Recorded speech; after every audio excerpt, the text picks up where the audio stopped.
Good afternoon, CFM. This is Coach Matt. Welcome to our Monday workout. We're going to do some front squats on a clock today. Not quite as tight of an interval as cluster sets, but similar, all right? Similar in the feel. So let's begin with 2 rounds through, or 10 minutes approximately in the warm-up. Handstand kick-ups to start off with. So if you comfortable kicking up to the wall, planting those hands and just holding there for a second and coming back down, do that. If that's not your jam yet, then go ahead and do a wall walk up or a pike walk up on the bench. Or if you're feeling super aggressive, you can do them on the floor and just kick up, feet together, and then come back down. Do that 3 reps through, or just get upside down a little bit. If you would like to do a cartwheel or a tumbling, that's fine as well. Then we're gonna take a bar and get 15 to 20 seconds of some front rack dynamic stretching. So that's moving those elbows, moving those wrists. You can do it from behind your neck or in front. You can do both hands, overhead position as well, but don't stop. Just stay in motion the whole time. So a little bit of dynamic front rack stretching, and then you can put it in the rack when you're done. Next one is band rows from the rig. So warming up shoulder position. So the purpose here is to be able to set your shoulders in a good position before we have the bar in the front rack, right? So just waking up all of those scapular positioning muscles as well as the muscles of the arms, so that when we get into that position with the front rack, you can feel those rhomboids, lats, traps, all those muscles lighting up to create a good stable platform for the weight to sit on, all right? Next one, front foot elevated split squats. So we're gonna take a plate, a long stance, and I want you to stretch super deep into this one, right? Try to get that knee to touch the ground on the back, hamstring touching the calf on the front, and that heel on the plate the whole time. Unweighted here, this is just for the stretch of it today. And then finish with some seal press to cat-cow, right? So that's 3 positions.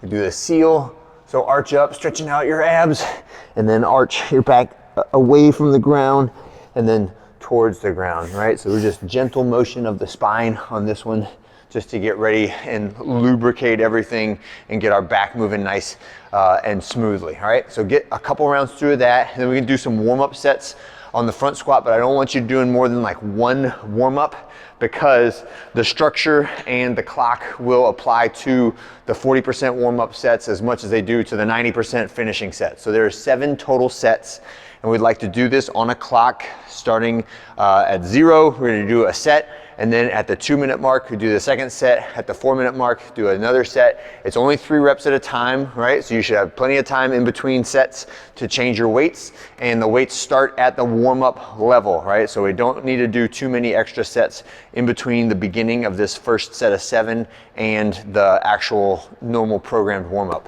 When you are finished, we'll keep the weight, or keep the bar out, but the bar will go to the floor and the weight will go down significantly. And what we have for the conditioning today is a sprint chipper. So we'd like to be done, it's not a true sprint like a drop dead sprint, but it is a workout that is intended to be done in the 3 to 6 minute range. Some people may be a little bit longer, some people could be a little bit faster as possible, but that's like the median time domain for what we're looking for today in this cash out. It's a sprint chipper. It is 20 reps of each exercise that must be done in order. It must be done with that number of reps, or if we negotiate a different number of reps to keep it in that time domain, that's fine too. But what I don't want to do is, I'm going to do 5 thrusters here, and then I'm going to go do some calories on the bike, and I'm going to do a few pull-ups, and then back to my thrusters. This is meant to be 1 set of each of these exercises, ideally without stopping if possible, right? So it will start with the 3, 2, 1, go. We're gonna begin with thrusters. So bring the bar to my shoulders, and now I'm doing squat to press. The weight is supposed to be light enough that I could get all 20 of these unbroken, and then go right into my lunges. So now in that front rack position, I'm doing 20 reps of a lunge. And then when I finish the weighted lunges, set the bar down, and now 20 reps of an unweighted jumping lunge, right? And if you need to use a band over the bar at the rig in order to preserve the jump, I would like for those to be quicker. So don't just slow down and do regular lunges. If you need to rest so that you can jump, rest so that you can jump, or use assistance so that you can jump, all right? After lunges, then it's pull-ups. Pull-ups today, this is our conditioning version of the pull-ups. So they can be our kipping pull-ups, They could be a jumping pull-up, they could be a ring row, they could be a band assisted pull-up, but whatever it is, do a pull-up version that allows you to move lightly and quickly. And then after the pull-ups, we finish with 25 calories for the guys, 20 calories for the ladies on the bike. And this is meant to be everything else you got, right? It's just expend all the remainder of your effort, of your energy on that last little sprint on the bike. And then there is, this workout has come up before, September 16th of 2022. So if you have that in your history, you can look back at it and try to beat that time. If not, then it's a fresh new one. It'll come up again and we'll try it again. All right. And that's it for this Monday. Have a great one. I'll see you guys on Tuesday.